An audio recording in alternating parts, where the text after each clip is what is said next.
Hello, everybody. Good morning. Today we are chatting with Lucy.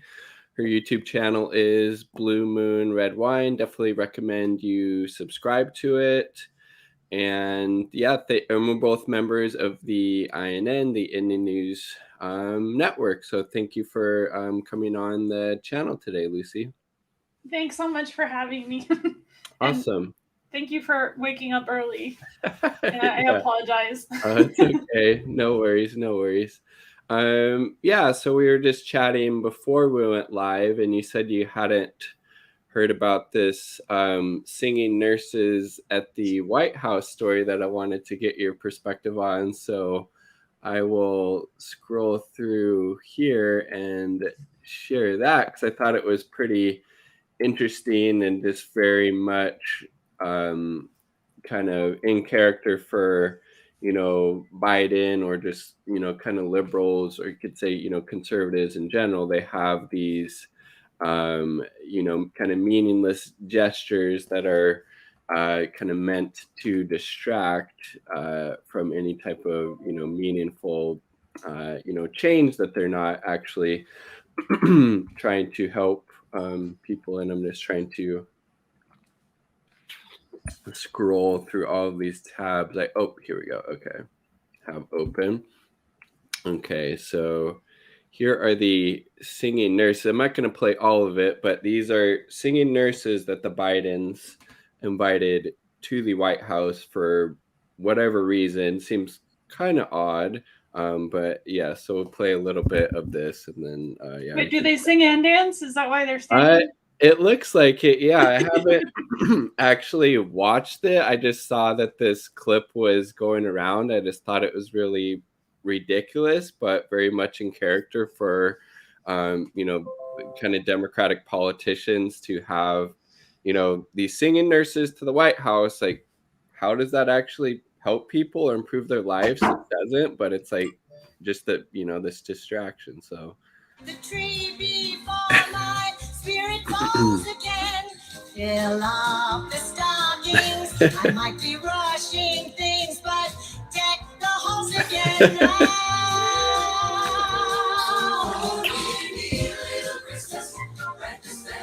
There's Joe Biden in the background.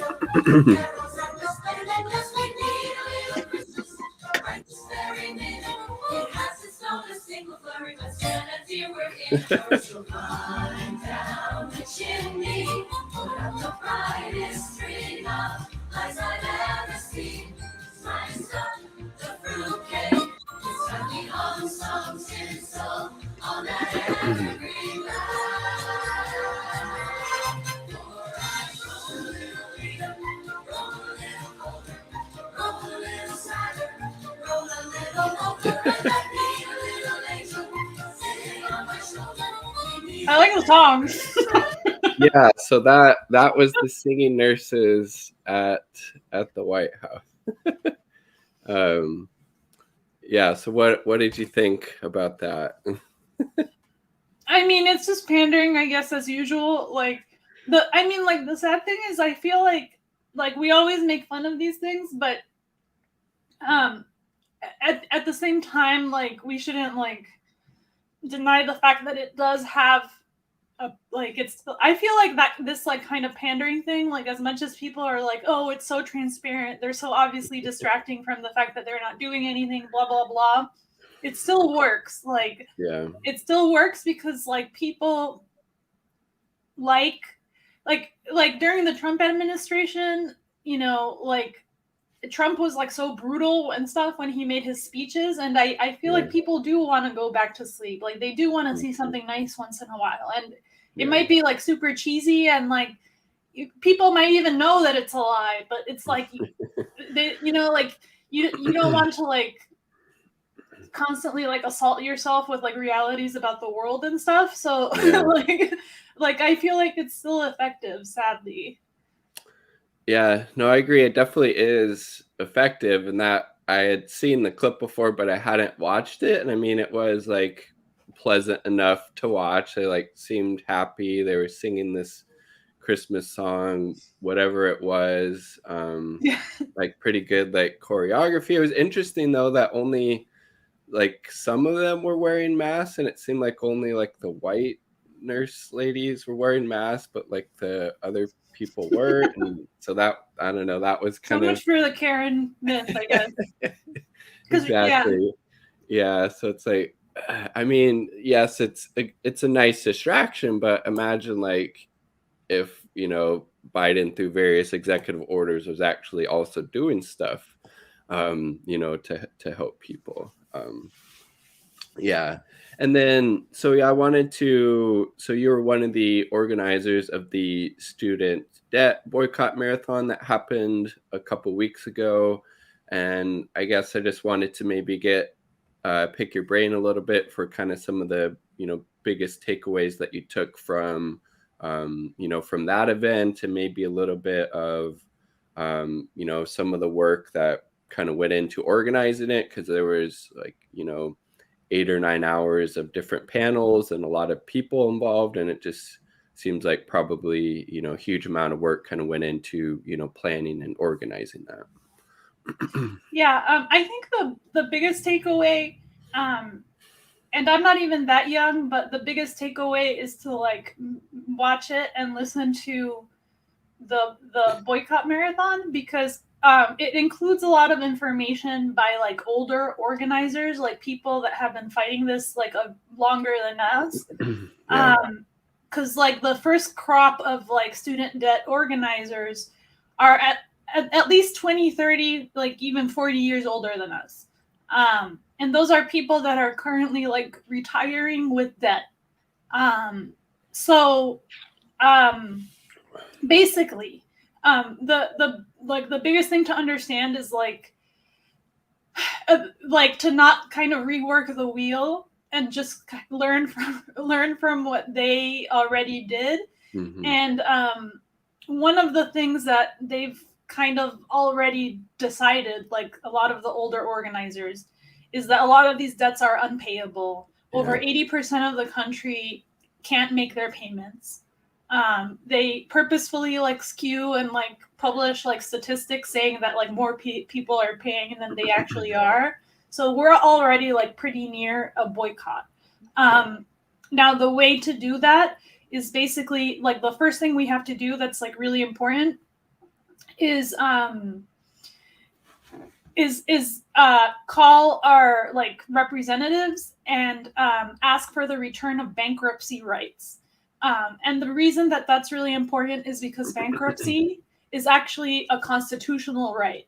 Like the founders of our country basically called for bankruptcy rights ahead of the right to raise an army. And the reason for that is because like at the time we were heavily indebted to England, because debt is like a method of control. Yeah. So especially unpayable debts, debts that aren't fixed and that have interest that like gets capitalized over time. The purpose of those debts is for them to be unpayable. Yep. It's not like, you know, a small business loan with a reasonable rate that you can pay back over time. That's not what student debt is. Mm-hmm. So like the like more people understand that it's like a fundamental freedom, kind of, I feel like the more it'll resonate like all around.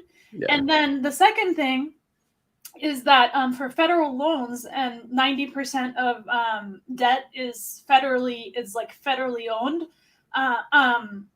all of that has been paid. So like basically like the reason that you can forgive student debt is because most of this debt is owed directly to the government. It's like an extra tax. And during the like 2 consecutive recessions, the government bailed out the banks. So whoever's lending money to you, they've gotten paid. Mm-hmm. The schools, they've gotten paid. The administrators, professors, whatever, they've gotten paid. Facilities, they've gotten paid. The government is getting paid like through tax money. The only person that's not getting paid here is you. Like that's what people have to understand. And then the third thing is, so like that's why the debt is forgivable, because most of it is owed to the federal government. Mm-hmm. there is a small percentage of it that is owed to private lenders, and that debt is super predatory too. But that's a minority of the debt. Yeah. So that's like, like the big thing is that it's like a fundamental freedom, that these debts are unpayable debts, that they're built that way. And it's not the only debt that's predatory. There's like other types of debt that are predatory, like like credit card debt, bail bonds, that's super predatory. All these kinds of things. But basically, Spoiled Bread says, don't panic. Yeah, don't panic. You can boycott if you want to. Federal loans go into default after 270 days. So basically, that's way past May. You have like basically until October to make your first payment, if you want, for federal loans. For private loans, you have to check, because those might go into default either right away, or there's a few that are like after 3 months. I'm not exactly sure. You'll have to like look into that. And then the final thing is that we should actually be marching for student debt relief. There's a march that I think hasn't really been that well advertised by Debt Collective in DC on January 18th. Okay. And that people really have to show up to those marches. Like the older student debt organizers weren't able to really get people to march. It was like millions and millions of people signed this petition. But then he would, like, Alan College had, like, from Student Loan Justice, he had a petition that like 5 million people signed. And then he tried to organize a march and 50 people showed up. And it was like, where's the people? So compared to like the Black Lives Matter, whatever, the Black Lives, I didn't mean to say whatever, I'm just like a bad talker. Compared to that, the student debt movement has been like, it's like fairly difficult to mobilize. And that's part of why we haven't seen that much movement on it. And that's one of the big differences between what's happening here and what's happening in Chile. What happened in Chile is that the student debt movement in this country, it kind of got channeled into electoral politics and into the Bernie campaign, like all of the energy of the student debt movement. And then when that failed, it like didn't regroup into something like more direct action, like where we could actually see results. So at least there's people now that are talking about like a strike, a boycott. Yep. But we also kind of need to get out there. 100%. So yeah. And then, Bill Bradley says, I'm on disability, and even that isn't enough to get out from under student loan debt. I'm on an income-based repayment, but if I miss refiling the paperwork, they will garnish my disability to pay the loan. Yeah, that's just... So if you're facing like wage garnishment, maybe that's like not a good idea to boycott, because then they'll get more money from you if you do. But you could, if you have the chance to ask your employer to get paid with like a 1099, they can't garnish your wages if you do that. Yeah, and I think that's another thing that Alan said was that if they, come to your employer, if you're not one of those 1099 contractors, if they come to your employer, you could tell your employer to tell them to come back with a court order to garnish your wages to, if you're not paying your student loan debt. And, depending on who your employer is, who your boss is, maybe that's something they would agree to. I mean, if I was, somebody's boss or something, and they came to me with that, I was like, yes, of course. I would tell them to come back with a court order. I'm just not going to let them, garnish your wages to pay this, ridiculous, student loan debt that we shouldn't have. And then, I think it's a really good point you made about the bankruptcy laws. I think it's the Senate bill is like S2598 right now that everybody should definitely be contacting their senators about, because it would grant some bankruptcy protections to student loan borrowers. And just even having, the threat of being able to file for bankruptcy for student loan debt would more than likely force the, the federal government to cancel some student loan debt, right? Yeah. And then, recently Biden, I think it was last week, his administration announced they would be pausing the student loan debt payments for another 3 months. So I think it would start in May. So again, just kind of kicking the can down the road a little bit, while he has, complete discretion to cancel all of it. He campaigned on canceling 10,000 of it, which again is just, kind of a drop in the bucket, frankly, when some people have tens, if not hundreds of thousands of dollars in student loan debt. Some people end up, dying with student loan debt. And then it's, also if you was to cancel all of it, it would be a, targeted form of universality, meaning it's a universal program that, disproportionately benefits, communities of color, women, groups who, just historically have to get, more student loan debt due to things like the, racial wealth gap or the gender, pay gap. Yeah, and like that's that. really important too, because like the Democrats, they definitely like used identity politics all the way, almost like on purpose to ensure that like it wouldn't be a popular policy.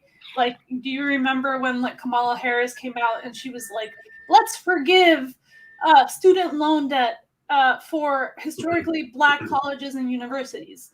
Or, and it's like, well, not all Black people go to historical Black colleges or universities. I mean, I think it would be great if they did that. They haven't. But, it's almost like they do it to provoke, or almost like because they want it to not happen. I don't know if that makes sense. Yeah. And then she came out with like, oh, we'll forgive a certain percentage of your debt, but only if you open a business for 5 years in an underserved community. And it's like, but if you don't have money to pay your debt, why would you have the money to open the business for 5 years in an underserved community? It's just like, so that one was like outrageous. She did that before the election too. It wasn't even after, like, while she was like still trying to get elected. Yeah, it's not super surprising that what her approval rating is in like the 28%, even lower than Biden's at like 41%. But from my perspective, they could be obviously doing all of these things without congressional approval through like executive action, whether it's canceling student loan debt or giving everybody, health care through the Social Security Act, or, not trying to extradite Julian Assange, or, legalizing, marijuana, like all of these things that are, hugely popular, they're not doing. And, from my perspective, it's because they don't really, neither party, obviously Republicans too, don't serve the interests of the, working class of the majority of people. Like they serve their corporate donors. So it's not really even about, winning elections or, gaining favor with the voters, because no matter what kind of party's in, like the corporations, the capitalist class are going to be doing, really well. What do you think about that?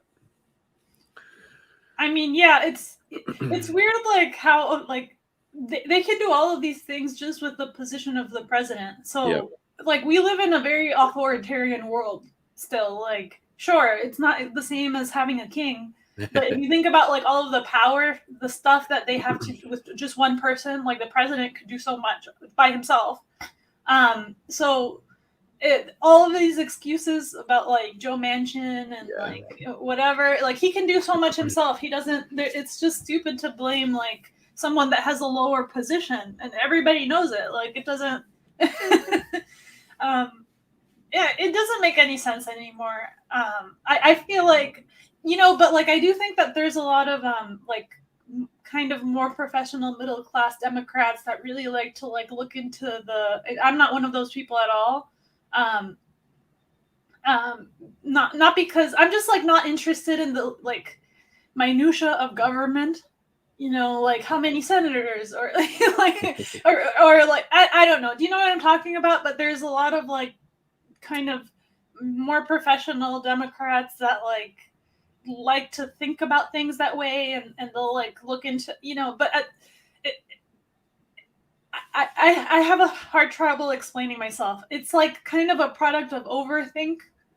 Like the more you know about how government is supposed to work ideally, like the less you can see like the simple stuff, like how it's actually working, and it's just like doesn't work. So yeah.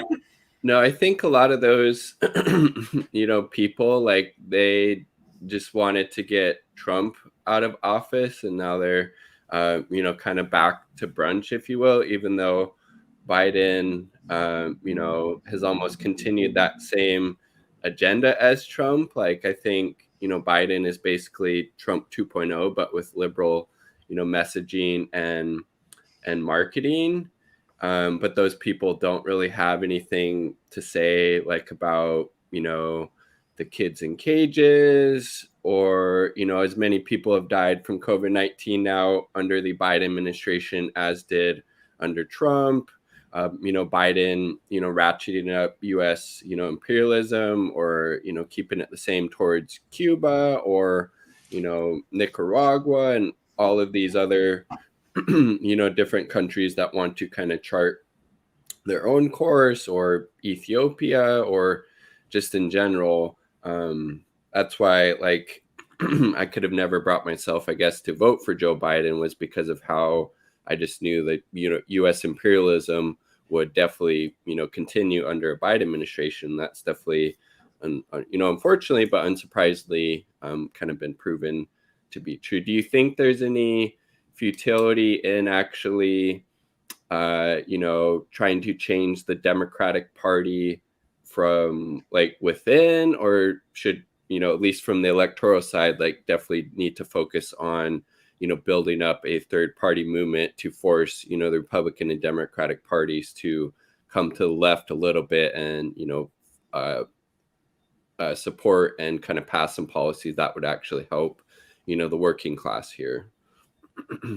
So maybe I'll just start by being honest and say that I was a Democrat like for a long time. Like I didn't look that deeply into politics my entire life, and it just seemed like the Democrats were better, and I kind of bought that story for a long time. I think there's a point, like, and other Americans have reached this point like much earlier than me, maybe because they're older or have like more experience with the system, or maybe just because they're smarter and like woke themselves up to it earlier, whatever the case might be. But there's like a point where like the parties kind of stagnate, and we're definitely past that point, and so there's nothing that we can really do like right now with the Democratic Party, because it's a lost cause at this point. I'm not saying that it never was. Like, I can understand that there's people that are like super loyal to the Democratic Party because maybe they did something good when they were young. The Democratic Party has done some good things, I'm sure, like in the past, as has the Republican Party, like maybe like a select few things. But that does, it's like completely stagnant. By the way, like one of the things the Republicans did, which like some people and some people say it's for racist reasons, but like maybe this isn't the time to like talk about that. But the Republicans were the only ones to pass a sweeping amnesty law. In 1981, Ronald Reagan passed the immigration amnesty law for like 11 million immigrants. And like my mother benefited from that. Like I know a lot of people that benefited from that law. So the last immigration amnesty, like the Democrats can talk all day about the kids in cages, but it was actually Republicans that passed that. Like, I'm not saying that Reagan was great. Like he also like created a lot of the problems that we see today. But this isn't like, I think like if we get the Republicans back in, it's not like we won't be able to get anything accomplished under the Republicans just like I don't believe in the fear mongering anymore. Like I used to think the Democrats were better, but I've kind of lost that attitude. And like even up until the last election, I thought it might be good to like vote for Democrats for local office because like I didn't vote for Joe Biden. But then I realized they don't do anything either. Like we like horrible. Even there's like no choices anymore. So, and especially if you live in like a red state or a blue state where it's not going to go to the other party anyway, I think it's better to just vote for some kind of third party. And I don't even think it really matters like what party that is at this point. Just like anything that like breaks the, like the control that they have. So I don't know. Yeah, from my perspective, it's definitely like a lost cause to try to create social change from within the Democratic Party. I don't remember who said it, but probably a lot of people have. It's like the Democratic Party is kind of the death of these various social movements, and a lot of these like squad members, when they're like campaigning, they talk all this kind of activist rhetoric, and talking about how they would be okay just being like a one-term congressperson, and then yet either it was by design or necessity. Once they get into office, it's it kind of got to go along to get along. Got to defer to party leadership on this issue. AOC referring to like Nancy Pelosi as Mama Bear and all that stuff. This was about a different topic, but somebody said, if people were an actual threat to these systems, they wouldn't get into these positions of power to begin with. So, and I think that is, fairly true. And I definitely, think Bernie could be, further left on a lot of things, particularly U.S. imperialism. But he, I think, at least would have, canceled student loan debt, legalized or decriminalized, marijuana through executive order. And, that's one of the reasons why the Democratic establishment worked so hard, but behind the scenes to prop up, Jim Crow Joe, right? Joe Biden. And then, kind of we're stuck with him at this point. And I mean, there are 95 members of the Congressional Progressive Caucus, and their leader, Pramila Jayapal, was like, yeah, just, all this rhetoric. We trust, Joe Biden to make sure we get, Joe Manchin and Kristen Sinema on board to pass Build Back Better while they passed, that infrastructure plan. And we kind of seen how that has played out. Now it's, Joe Manchin is this, rotating villain character at this point, when, there's plenty of blame to go around, right? I don't know. So it's, what do you think about that? I mean, I feel like Joe Biden was like an unforgivable nominee. It's definitely like what caused me, and I know that other people were like disappointed with the Democratic Party from way before, but for me, Joe Biden was like the end. Like, there's no way I could vote for this person. It's over. Like, this is over for me. And Joe Biden, it's funny because like there's still a lot of Democrats that have this idea that it's like neoliberalism is better than fascism or whatever. But that's not who Joe Biden is. Joe Biden isn't just a neoliberal. He's like always in the middle. Like, he's been behind every war. It's not just about the fact that he's fiscally conservative or the fact that he's cutting benefits. He is like one of the most brutal warmongers that we've had like in recent history. He was involved in Plan Colombia. He was involved in the drug war, the crime bill. Yep. And he's actually ramping things up heavily, like way more than Trump did. Like, I don't know if you remember when Trump like assassinated that Soleimani guy in Iran, but then like everyone came out to protest and it was put on pause. That's not happening under Joe Biden. Everything is going like full force.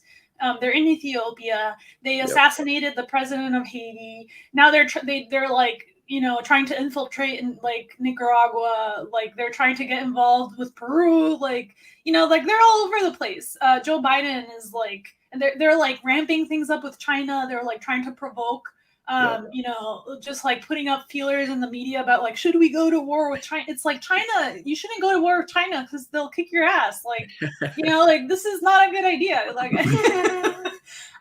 this is like, China is like the richest country in the world right now. I don't know if you know that Rockefeller Center was like bought off by the Chinese like years ago, like over 10 years ago. So like all of the Carnegies, like all of the things that are like used to be like the center of wealth here, a lot of these like buildings, cultural centers, whatever, have been bought off by the Chinese. They have a lot of money. You're not going to win that war. So I think Americans, like I think this is a great country.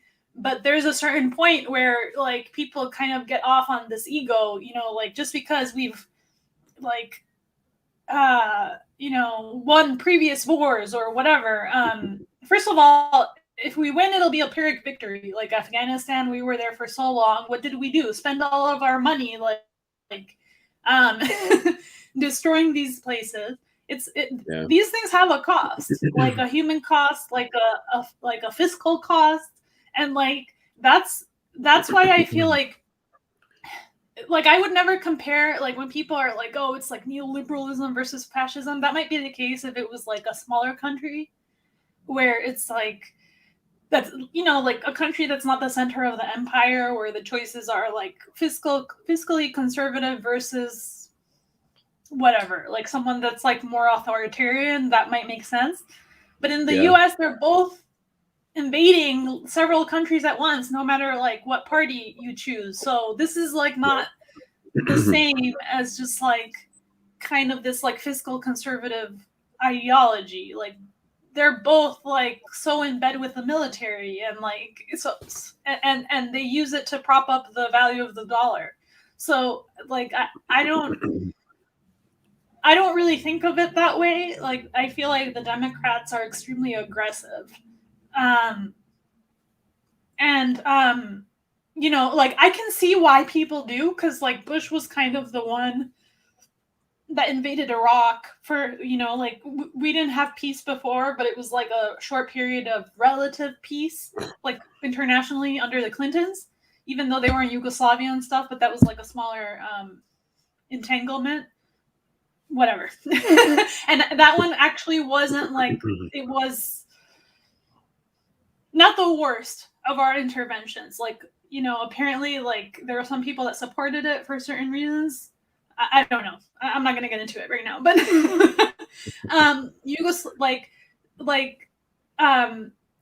I can see people thinking of the Republicans as the ones that provoked a lot of this.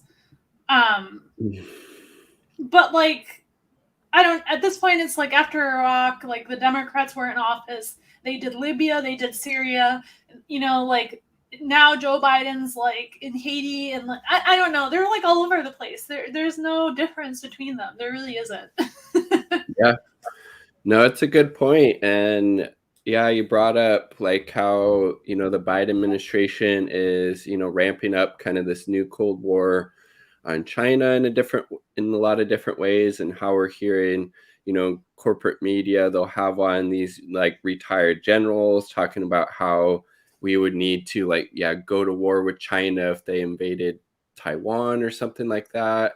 When basically to my understanding, centuries or even longer, like Taiwan has been a, part of China more or less. So, and then, I think it's also very interesting to, Biden signed this bill banning imports from the Xinjiang region of China just last week due to concerns over, quote unquote, forced labor of the, Uyghur Muslim population there. And also the Biden administration, has been using this rhetoric about, genocide happening there against the Uyghur Muslims, which was also happening under Trump. That same, rhetoric of genocide, which is, hugely,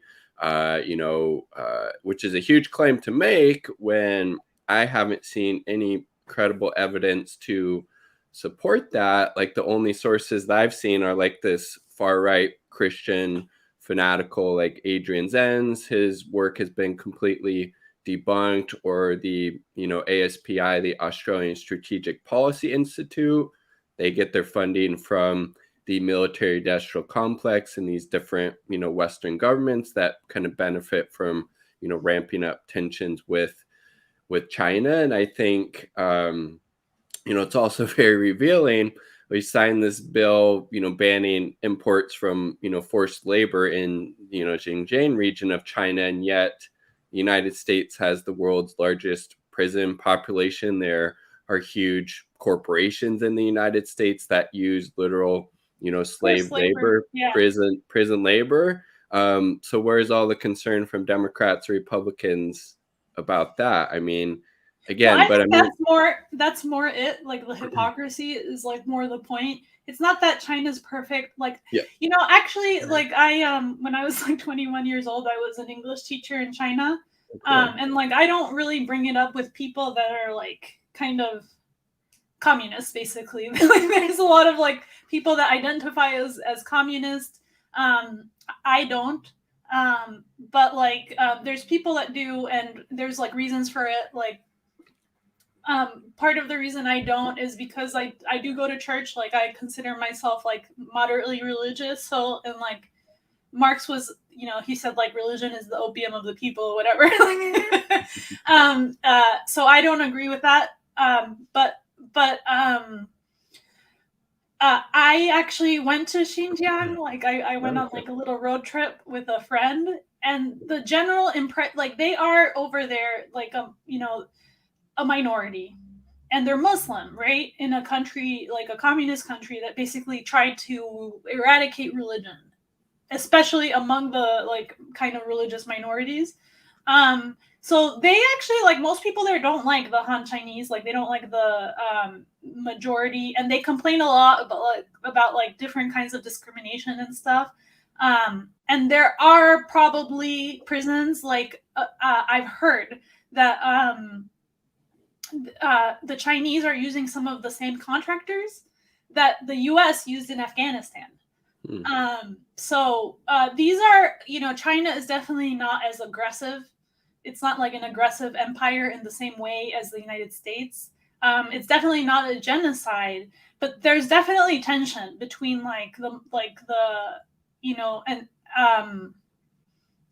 kind of the cultural minorities and like the majority in China. And what the West does is it kind of manipulates that tension.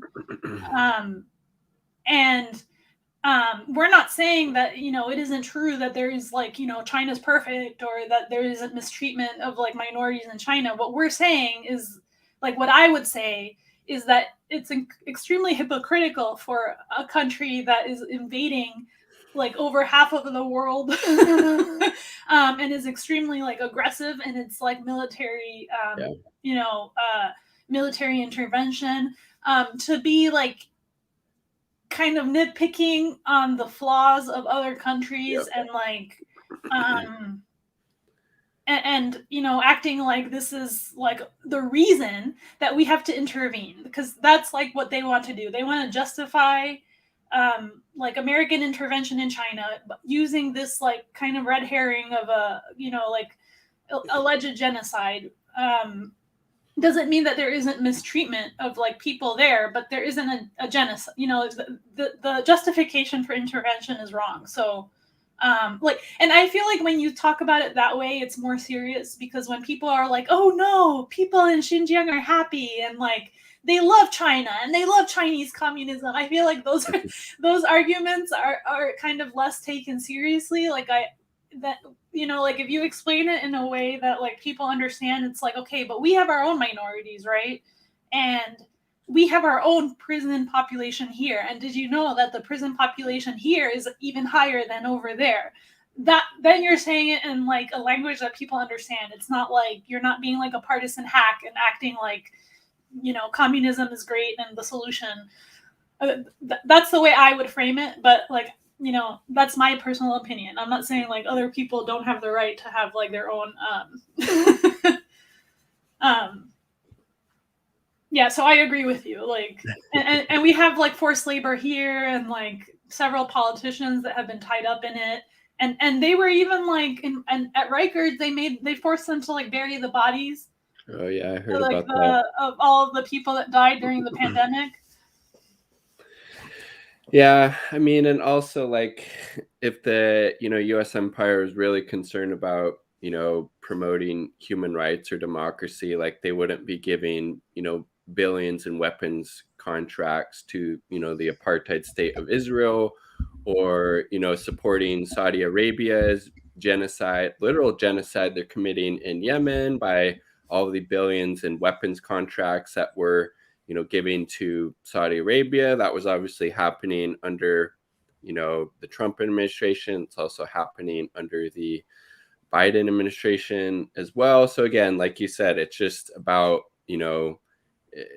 hypocrisy, right? And just doing it to kind of promote the interests of the, U.S. empire, and obviously benefits, the military industrial complex to kind of build up this new Cold War with China, because then these defense contractors can go to their puppets in Congress and say, oh yeah, we need this new long range nuclear submarine to counter China's aggression in the South China Sea, or whatever it is, right? And actually, yeah, I would really want to hopefully visit China one day. I think it'd be really amazing country just to go to, like talk to the people there, see how they're living, and to kind of combat all of this kind of propaganda, I guess, that we're fed in the US about China or Cuba or Nicaragua or any of these other places that are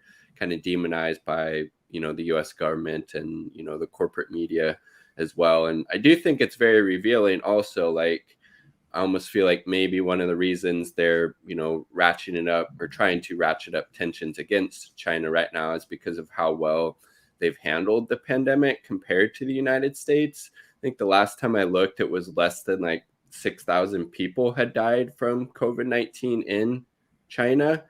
In the United States, it's over 800,000 people, and China doesn't have any vaccine mandates, and the US like does, and yet, or is trying to, and yet we still have hundreds of thousands of people dead from it. And I think I'm actually not sure if like the figures that they publish are true 100%. It also, like, it's like a country with like it's like one of the most populated countries on earth, and I'm not sure, even though it's like a very wealthy country at this point, I'm not sure they have the capacity to measure every death or like every I don't know if that makes sense. So I wouldn't really go by the figures there, but yeah, they definitely deal with it better than we do, because they have a public health system, which is like the way you should run medical care. Like, they have a public health system. No one's going into debt because of coronavirus. Like, it's just like, so I don't know. So like, on the one hand, it's great that they have a public health system that like works better than ours. On the other hand, I'm not sure if I would trust their like stats, or to be honest with their stats, or to even have collected all that information like accurately. So that's yeah, I mean, I think even if they, I don't know, don't necessarily have that ability, which I mean, I would think they do, but you could be right on that. I definitely think they've definitely handled it a lot better than the United States yes. has. And yeah, like you said, one of the reasons for that is we don't have, a public healthcare system. It's designed to maximize profit, hence why hospital beds have decreased while the population has increased over the past several decades. That's kind of problematic. Also a reason why these private for-profit hospitals in the United States don't have extra medical supplies or ventilators on hand. So that's also kind of another one of the reasons, right, why the hospitals have been kind of maxed out or over capacity at some point with, people who have gotten, COVID-19 and developed these serious, complications with it. And, I think, it just kind of shows that, they make the COVID-19 vaccine free. Okay, do that for, all pharmaceutical drugs. Do that for healthcare at large. Because again, it's like, I think 68,000 people in the US die each year because they don't have healthcare. And yet we couldn't even move that issue forward during a pandemic. To me, that just again shows kind of how skewed to the right the political system is in the United States. Yeah, no, I agree with you. I mean, part of it too is like, this is just like a minor thing, but China's extremely crowded, especially like Eastern China. Like the urban areas are like 10 times as crowded as New York City. Like I live in one of the most populated areas of this country, but like it's like a joke compared to China. Like it's like very unpopulated, or like the amount of space that you have when you walk around the street and stuff. It's just like it's very crowded over there. And people have already been used to wearing masks since before. Like people wore it under SARS. There was like SARS 1 and SARS 2, and they also wear it for pollution. Okay. So like it really wasn't very difficult to like convince the Chinese to like wear a mask. It was like kind of part of their daily life already, and that's also part of why they're able to like contain the spread of some of these like airborne diseases like really easily. So it's not like there's no concept of this like personal freedom. Like in the US, it was like the first time anybody had ever asked somebody to wear a mask. Over there, it was just like a routine part of life. So that's like part of it too. They were able to contain it quickly because people like, it's just like they were accustomed to that. So I always find it interesting because I'm in Washington State, and you're still supposed to wear a mask when you go into like grocery stores or whatever. But I just find it very interesting when I see people not wearing them. I just feel like, I don't know, I just feel like it's like a common courtesy, like almost like concern for other people, not wanting to spread it to somebody, not wanting to give it to somebody who might have like an immune compromised like family member or something like that.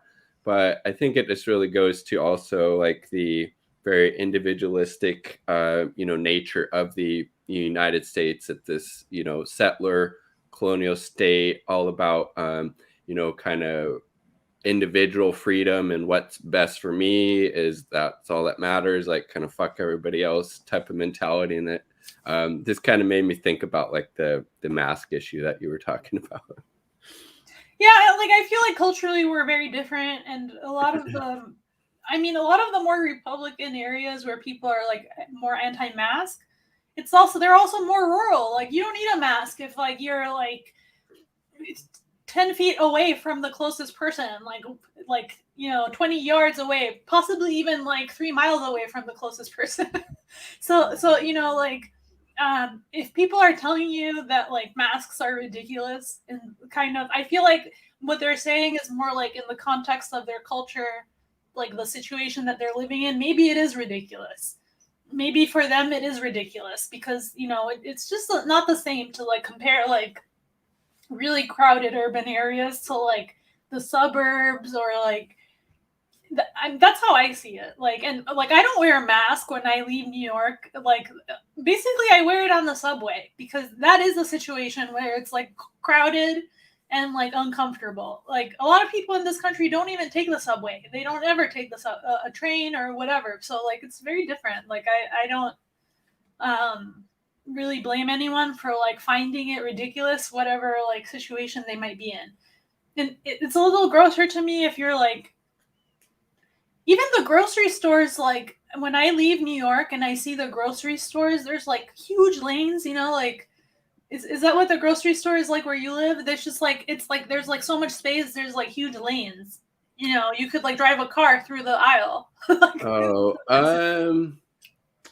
I mean, maybe not quite drive a car through, but like you could maybe, like, if one person is on one side of the aisle and somebody else is on the other, you'd maybe, at least the grocery stores around here, maybe have like 3 or 4 feet between each other, something like that, maybe. Yeah. At least, yeah, from just thinking about it abstractly. No, you got to go soon, so I just wanted to yeah, get your kind of perspective on the recent elections in Chile that Boric, I'm probably mispronouncing the last name. He's now will become the new president of Chile. I think he's more of like a kind of social Democrat, right? Maybe not as good on issues of imperialism, but pretty good on issues of kind of domestic, internal kind of economic issues and politics. But yeah, so I just wanted to get your perspective on that. Yeah, so I'm like super interested in this topic. I might go over unless you have to go. That's all right.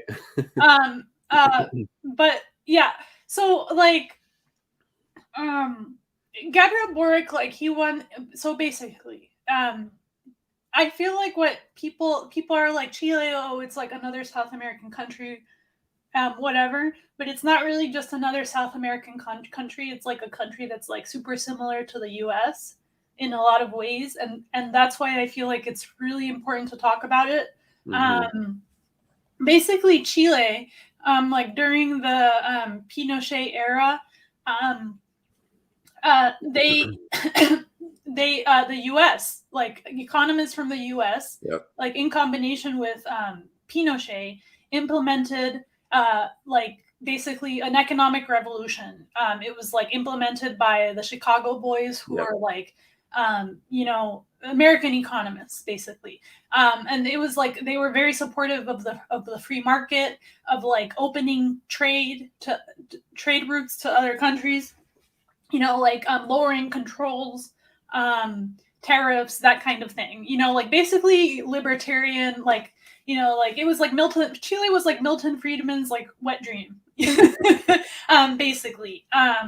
And because of that, people have like kind of economic ideas that are very similar to people in the United States. There's a lot of people in Chile that are like near libertarians, like politically libertarian, kind of. It's not like any other Latin American country where, you know what I mean? It's not the same. So because of that, and like what people don't realize, like also, is that Pinochet, he is kind of idolized a little bit by people that have this like libertarian mindset. It's like, yes, he committed these human rights abuses, but he helped put Chile on a trajectory to like an economically vibrant country. It's like still one of the countries that's like basically one of the most economically successful countries in Latin America. So hooray capitalism, right? Like that's like the real mentality that people have. And under Pinochet, actually less people died than Argentina or Brazil or Nicaragua or Guatemala. So like these were all like, different kinds of like right-wing dictators in different countries, but actually the place where less people died was Chile. Less people were killed. So like there's a lot of people with this like libertarian mentality that think that it was kind of like a justified cost. I don't think so, but like that's the mentality that exists in Chile, and I think it's similar to the mentality that exists in the U.S. It's like, yes, we are like a warmongering empire that has like killed people all around the world, but at least we have like a free market economy where like capitalism works for the people, blah blah blah. So like that's like the bargaining mental game that people have in Chile, which I feel like is really similar to the mentality in the United States. It's like, okay, what's better than capitalism? Like, do you want to become Venezuela or Cuba? How people are like, and it's true. Like, Venezuela has had like very deep economic depressions. Part of that is because of international sanctions, part of that is because they have like the resource curse, and they're like very they have problems whenever the international like price of oil drops. And then part of it is because like the Bank of England is holding their money. But regardless, like it is a country with like deep economic volatility, you know?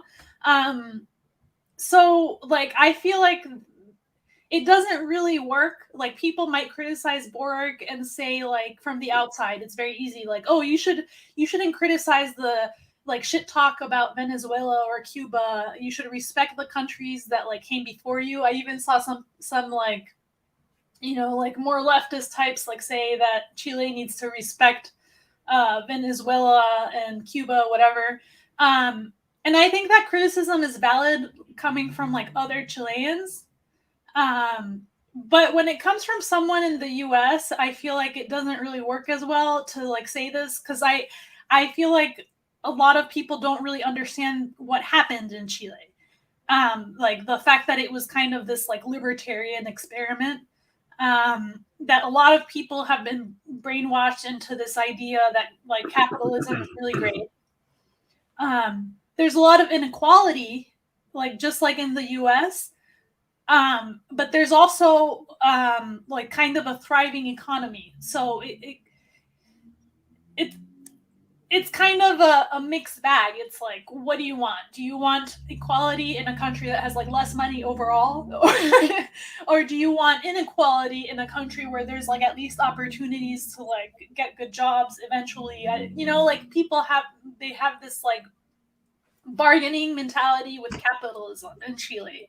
So for that reason, it was like super necessary to, and I feel like it would be necessary in the US too, to have like a third party coalition where what you're focusing on is like bringing people together in Chile. You're not focusing on like becoming like the leftist dream for people that are like fans of Cuba, or like, you know, like the party towards socialism in Bolivia or whatever. Like what they had to do was build a third party coalition that would like appeal to Chileans, and a lot of Chileans like capitalism. So like I still think like Borg is like far to the left of someone like AOC, because if you think about it, like they had to march in the street and create a third party coalition to bring Borg in. Borg is not AOC. He does not belong to the like their equivalent of the Democratic Party. Like they completely broke away from their from their duopoly, basically, in this election completely. They were marching. They had like they drafted a new constitution in order to be able to like elect this new round of people. So I think it's like super simplistic to be like, oh, they're like the AOC. He's like the AOC of Chile just because he like kind of said some shit about Chile not being Cuba and Venezuela. I think it's kind of a little bit of a strategy over there to say something like that, but we'll basically have to see what he actually does. Yeah. Because I don't know if he's shit talking just in order to like build this third party coalition, and like getting the people of Chile to understand like, no, we're not trying to be Cuba and Venezuela. We're trying to create our own third party coalition to improve our country. No, we're not trying to like disrupt the economic gains that we've made. We're just trying to like make like have more opportunities for more people in our country.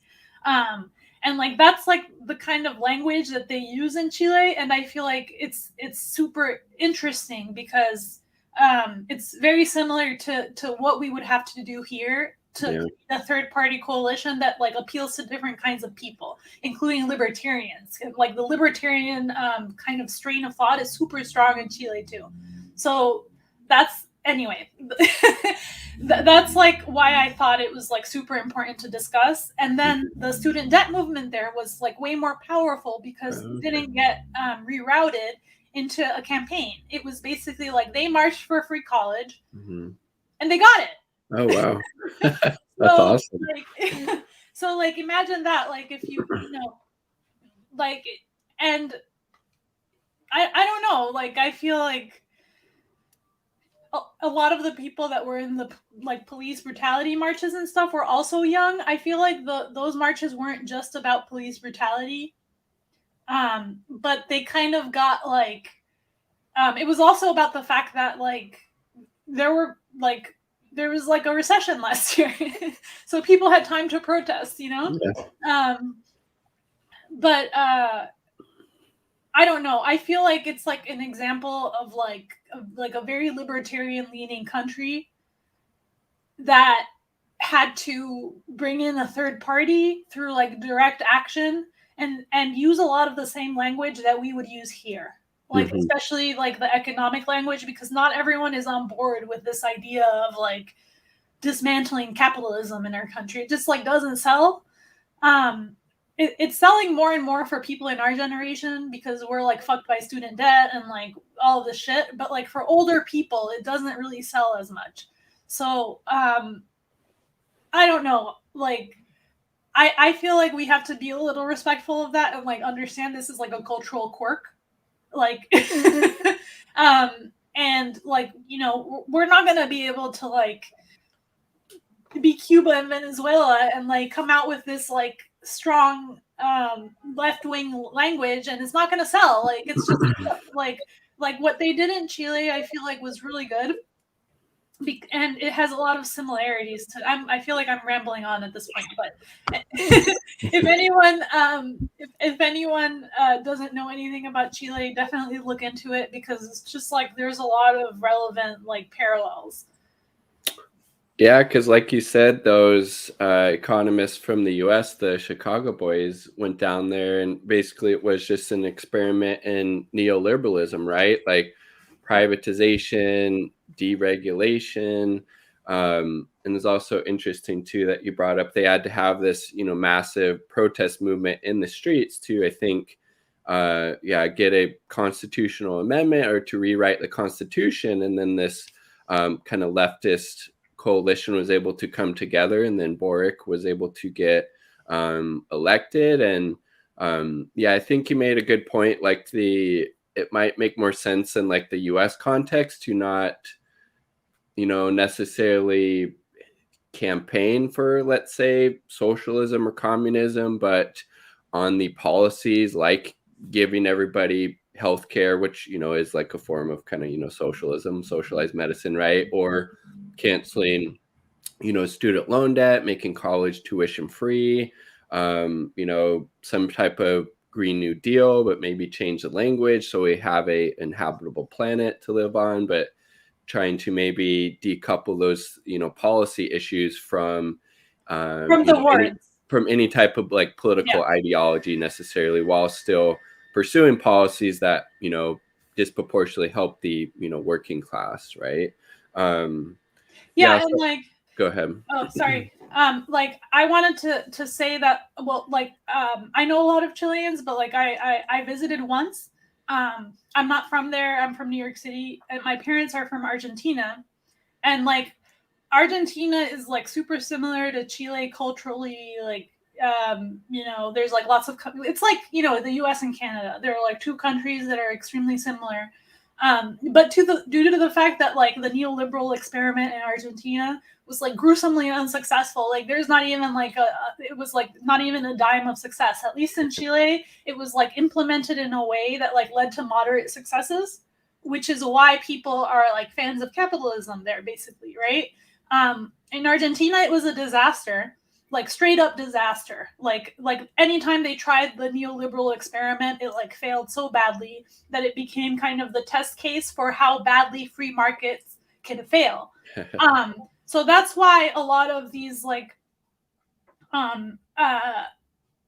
more conservative like ideologues, they love Chile, because it's like a country where some of these like theories about like free markets and neoliberalism, it's not that they were like perfect, but they had more moderate successes. So like they're gonna praise, like what people have to understand is like they're gonna praise Chile regardless, because a lot of people love the fact that Chile was like an experiment in free markets that like made it a success, kind of. And those successes are limited. Like, it's still a very unequal country, whatever. But they're still there. Just like they're here in the United States. It's the same. Like, we have had moderate successes, like under like a neoliberal system.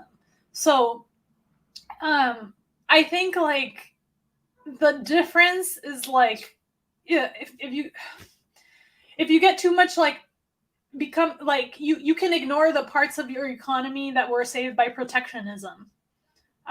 You know, so like, you know, how the reason like Trump won so massively in 2016 was because he was against NAFTA.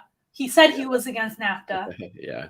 And NAFTA was massively unpopular, like everywhere. So you know, like a lot of these like libertarian, like, sorry, my dogs. They love Chile. Like, they're gonna like praise it and like shit talk on like Cuba and Venezuela or whatever, regardless. But I think it's more of a matter of like what they do in the next few years. It's like just like watching what they do and not so much what they say. Yeah, it's kind of interesting that some people are comparing Boric to AOC, but he was outside of their kind of corporate duopoly, right? Which, you know, AOC very much, you know, beholden to the Democratic Party. And yeah, so I thought that was kind of interesting that some people were comparing him to AOC. And I did see the recent elections in Argentina. Their left front, kind of their leftist coalition, they actually elected or they have now 4 socialists in Congress. But yeah, Jacobin is supposedly ignoring that story for some reason, which is kind of interesting. Let my dogs out. Sure. But I saw that video of yours. But not, yeah, super surprising, because they like, you know, they claim to kind of be like this socialist leftist magazine, but they definitely seem to be very beholden to kind of the Democratic Party. They had this op-ed where they were defending Jamal, you know, Bowman, voting to give, you know, Israel more money for their Iron Dome. He went and did like a kind of PR, you know, trip to the apartheid state of Israel. And then they had this op-ed saying no, like, because there was this DSA chapter voting to like kick him out because, like, you know, he's doing all these horrible things that they, you know, stand against. And yeah, so I just thought that was, yeah, kind of interesting. But I know, did they ignore it because it was, or just because they forgot to mention it? Because it's just another country, probably. Maybe they're just not following the well, the article from Left Voice on this was basically talking about how they're focusing on you know, leftists or socialists you know, doing pretty well or not even doing so well in other places in elections. I think they focused on maybe like Germany or Sweden, a couple of these Nordic countries, while, you know, the socialist movement in Argentina, like at least electorally, has done a lot better than these other countries. So it seems kind of interesting why Jacobin was highlighting these, you know, other socialist leftist movements in these countries that weren't doing as well, while completely ignoring Argentina. And the argument that the author was making was basically because Argentina, they're working outside of the corporate, you know, duopoly, and they kind of want to create change maybe within the Democratic Party, and they're kind of beholden to that model. And the model in Argentina shows like, no, you can actually get leftists elected outside of you know, kind of major parties, if you will. Well, I think it's like 2 things. One, there's definitely like, you know, this because like I know that you know this from like your previous videos. There's like an element of people that followed Bernie Sanders that they're kind of like Nordic socialists, kind of. They want Medicare for all, whatever, but they don't really have anything positive to say about like any country in the global South, like not just Argentina, also like African countries, Asian countries. Like you'll never hear them praise like how Vietnam dealt with the pandemic. That's like a communist country, and they they dealt with it pretty well, but you're not going to hear them like praise Vietnam. Like those kinds of people, I would consider David Pakman one of them, or like even Kyle a little bit.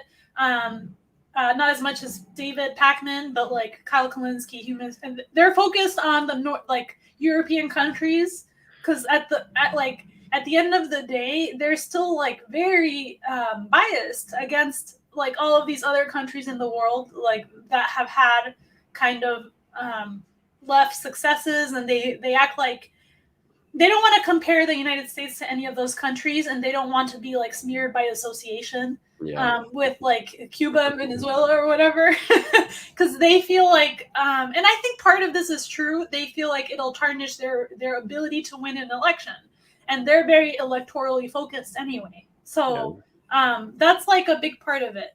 I wouldn't say, I think like the mistake that people make with Argentina is to act like there's a corporate duopoly.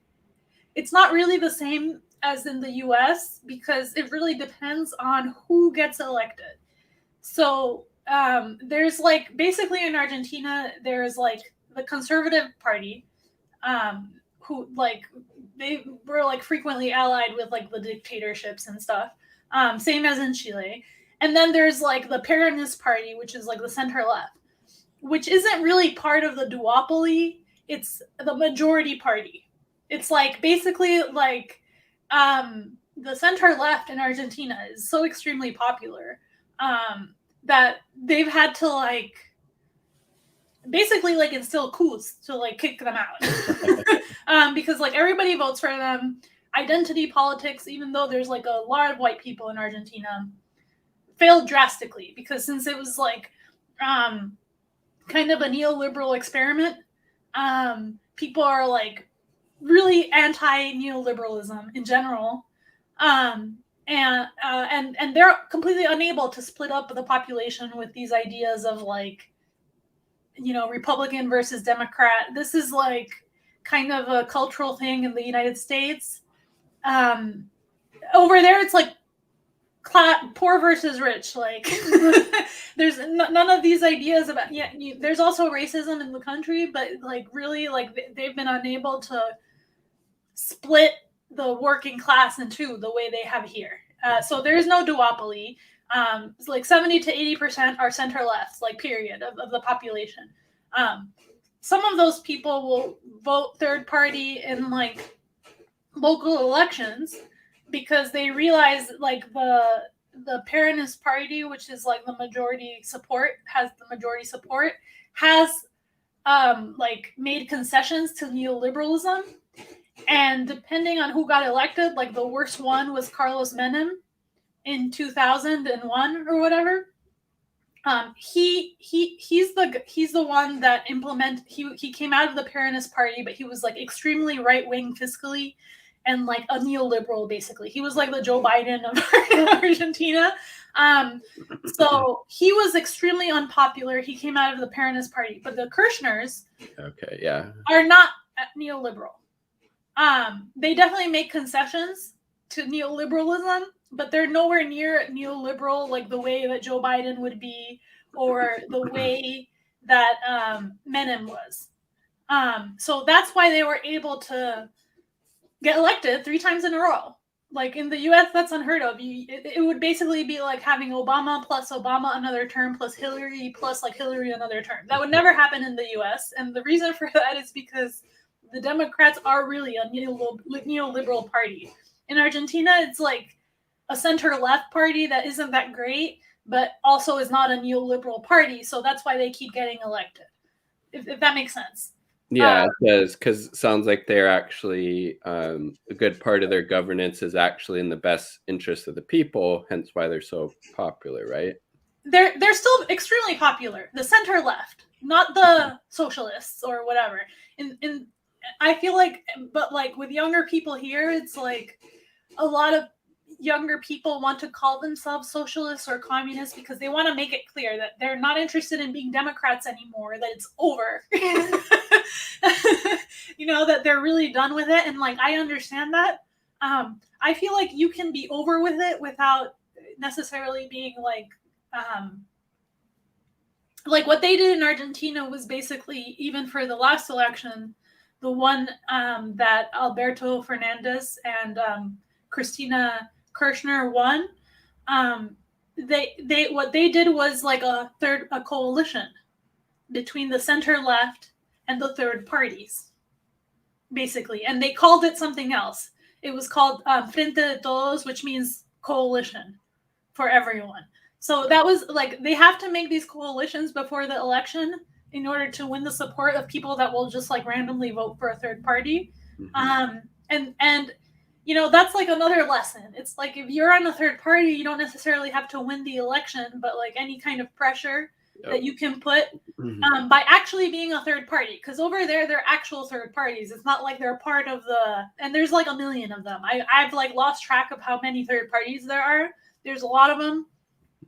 And here it's like there's a few, and they don't even bother to like put pressure or withhold their votes or anything. So it's like there's no fear from the Democratic Party. Like, that's the problem. Yeah. It's like, even if we had a third party that got maybe 5 to 10% of, you know, the vote on these presidential, you know, elections, it would definitely force the, you know, both corporate parties to come to the left a little bit, just out of necessity and survival, right? And it's an interesting comment from Bill.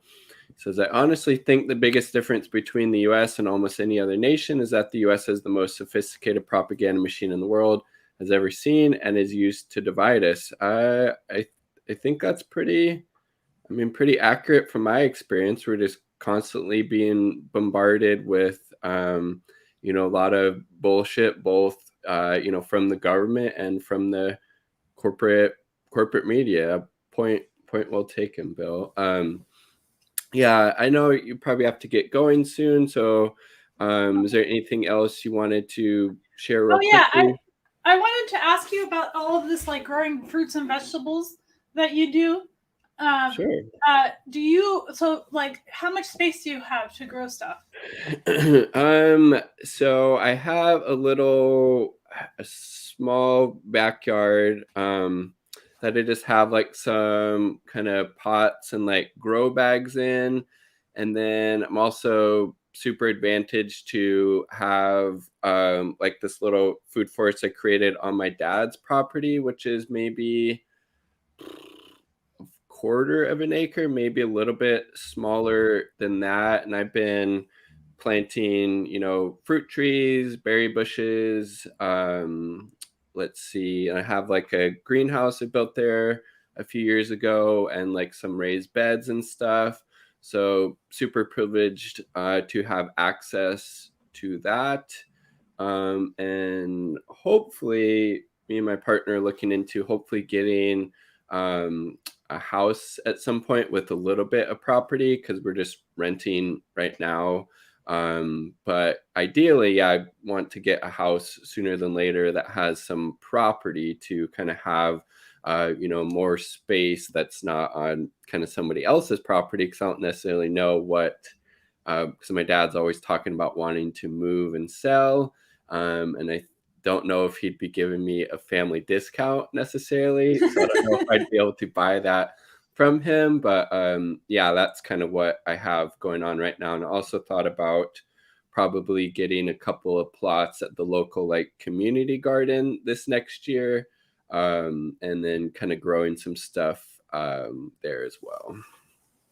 I have like a friend who he lives in NYCHA, so he tried to he like raised money and stuff to put a garden in one of the Awesome. plots, and it looked like it was gonna work, but it turns out like the soil there is not good. It like for growing, and there's so much space over there to grow stuff actually, like in the projects. But something's wrong with the soil. Okay. So I actually, so they had to like make raised beds kind of to plant things specifically. Yeah. But I actually wanted to ask you if you could talk to them, and because like, you know, they're like from the city, they don't really know necessarily how to grow things. And I think it'd be cool to have like some fruit trees. Yeah. And I feel like maybe trees might work better than like smaller plants that need good soil. But I don't know how you would make sure that they grow. Yeah, I mean, fruit trees, at least from my experience, seem a little bit less, picky as long as they're getting, enough sun, and depending on how hot or dry it is there, maybe water every once in a while. And most fruit trees don't like super kind of wet areas. They don't like the roots getting wet necessarily, but as long as, they have sun, a little bit of water, they should do pretty good. And also, like just putting wood chips around them, putting cardboard down, and then wood chips over it, kind of like around the outside base of the tree, is super helpful as well for keeping like weeds away, and also for keeping kind of moisture in, and it just kind of creates really good soil for the fruit tree. But yeah, I think fruit trees are really awesome because like they're perennials. Once they start producing, they're going to produce fruit for a while. So yeah, definitely getting some fruit trees there I think would be really awesome. Okay, so I can can I send him your Yeah. Okay, cool. Totally. Right, thank you.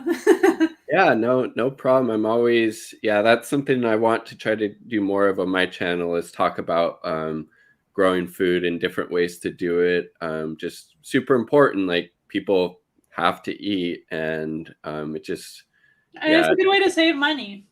Yeah, no, totally. Like there's have a couple of persimmon fruit trees at on my dad's property, and I probably got like 70 to 80 pounds of fruit just from those two trees. And even non-organic persimmons at the store, like $3 a pound. So that was a couple $100 in fruit from fruit trees that costed maybe $35 when I bought them, several years ago. So they definitely pay for themselves very easily. So well, thank you so much for coming on the channel, and just maybe shout out where people can find you. Oh sure. I have a channel. It's called Blue Moon Red Wine. I only like do like one episode a week or 2 episodes a week. So you don't have to be like devoted to watching it all the time. And then I'm on Twitter, BMRW Show. That's it. Awesome. Thanks again. This is fun. Bye. Bye.